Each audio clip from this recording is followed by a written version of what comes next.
Okay, so I was I had descended into technicals of trading, and yeah, it's another one of my areas that I work. So a lot of why I do it is not just for the opportunity, but to get an idea of how I want my algorithms for a trading bot to be. It's kind of an organic way of doing development. And I guess maybe discovering use cases because what I call organic development is your use case very well might be to automate something redundant thing that a human does. And so by observing how someone does their work and using that as what you need to implement, but in an automated way, um, can be very powerful development technique. So enough about that. I want to eat some more. Maybe. I need to get some more beverage. I got all kinds of stuff too. And I need to do that. I'm swamped. I'm just so busy taking care of myself that I have no time for this. So that's another reason NDA and intellectual property wise, I've backed off from worrying about if anyone steals my intellectual property because I may never go anywhere with this. I might even die. I might die today. I don't know. I'm kind of cheated death already for about 15 years, I guess, if I was to believe some people. Mm,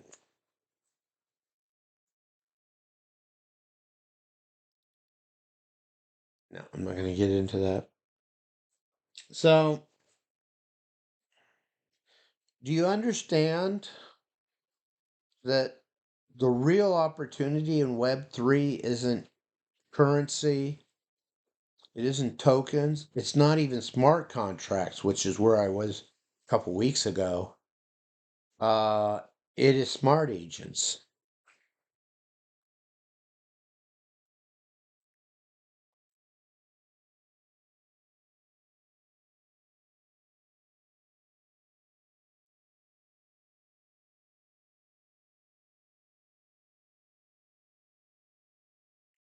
Okay, D app. D app is what we're calling it because starting to address you've got a swarm of agents, and we're thinking in terms of chains, or you can almost call those threads or vectors. But how is it done really? Not just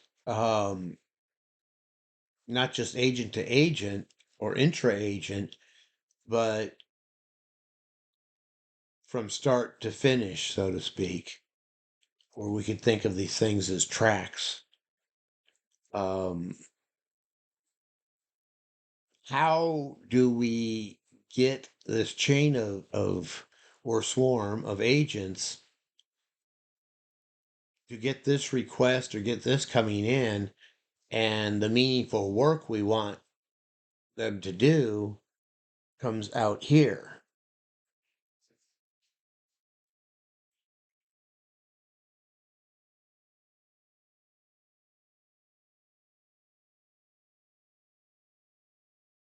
Well, of course, we can try to think of case studies and use cases, but really we don't know much about it until we try it, until we do it.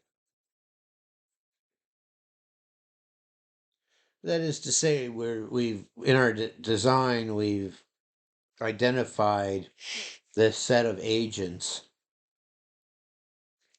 Um,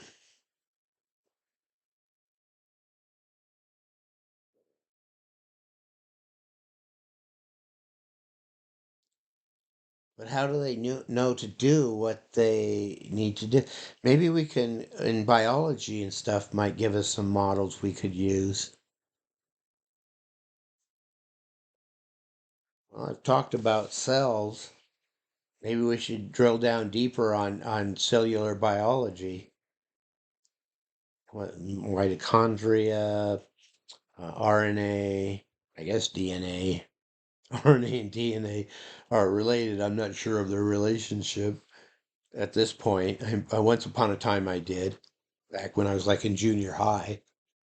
Um, that's okay. I mean, we've got information sources to look at that quickly let you um,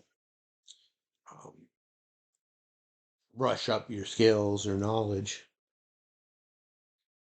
Yeah, what does mitochondria do? I don't remember. I think there's nucleus, and then there's kind of an ambient fluid or something, right? I mean, let's face it, cells are juicy,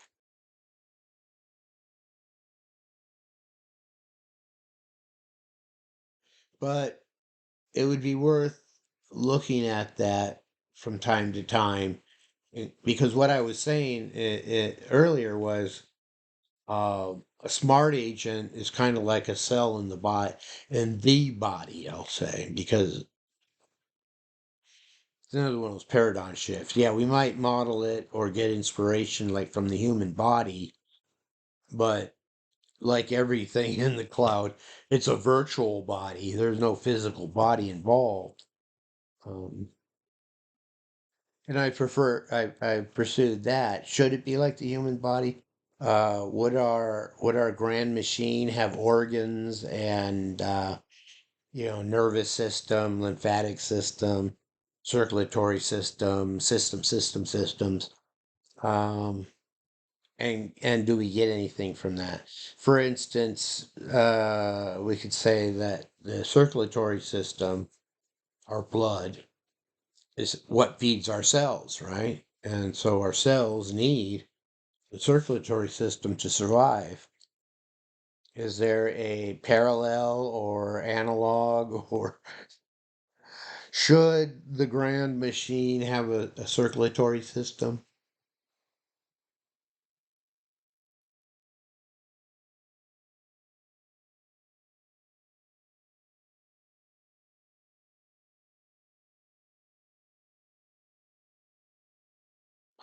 No, I think I largely rejected the idea when I looked at it a while back.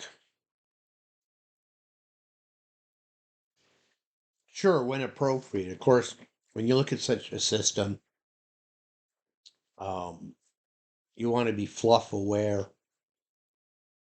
That is it actually important or maybe even critical to the system?